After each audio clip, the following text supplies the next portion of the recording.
probably the time to discuss Eric Hoffer's The True Believer. I think this book is probably as relevant as it's ever been. To people who haven't read it, this is a must read. You really want to understand how fanaticism and ideologues are groomed and cultivated through various forms of frustration that then gets vented into oftentimes a kind of hatred of others, and it breeds a self-righteousness that comes from people who hide from their own fear. Now, I just want to give a couple of passages from this, and it's really hard for me to recommend this book too strongly. To those who know the book, I think you will say, oh yes, this is one that everyone must read. If you haven't yet, get this on your list. This will be something, the more that you look at Hoffer's work, I think you'll be astounded when you look at the culture around you, in particular, the fanaticism that you can see all through some of the dogmatic and fundamentalist strains here on YouTube. What Hoffer says here, and Hoffer's he was a self-educated man. This was not a university person. He was a dock worker, and I think he despised people who have this lofty academic orientation. He's an aphoristic writer, so he has many wonderful turns of phrase that I think are worth people really checking out. Just in his introduction, he says, all mass movements generate in their adherents a proclivity for united action. All of them, irrespective of the doctrine they preach and the program they protect, breed fanaticism, enthusiasm, fervent hope, hatred, and intolerance. All of them are capable of releasing a powerful flow of activity in certain departments of life. All of them demand blind obedience and single-hearted allegiance. He goes on and he says, starting out from the fact that the frustrated predominate among the early adherents of all mass movements and that they usually join from their own accord, it is assumed that frustration of itself, without any proselytizing prompting from the outside, can generate most of the peculiar characteristics of the true believer. That an effective technique of conversion consists basically in the inculcation and fixation of proclivities and responses indigenous to the frustrated mind.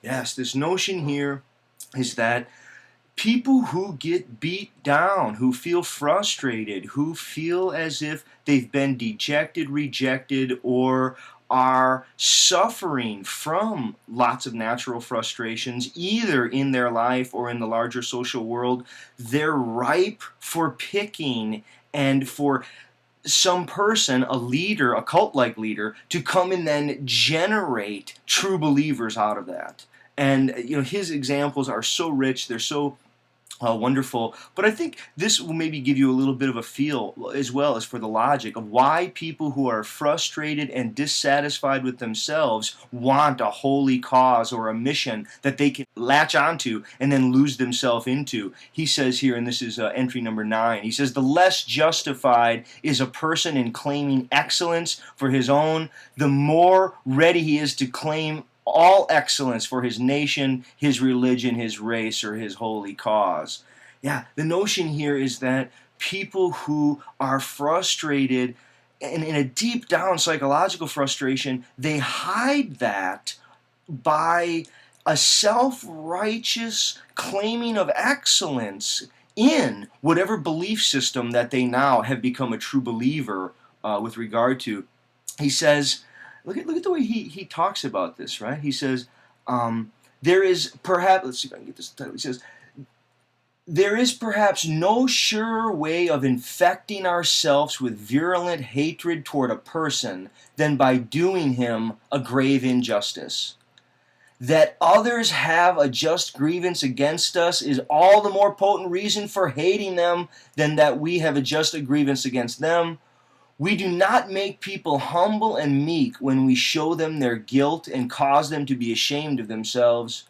We are more likely to stir their arrogance and rouse in them a reckless aggressiveness. Self-righteousness is a loud din raised to drown the voice of guilt within us.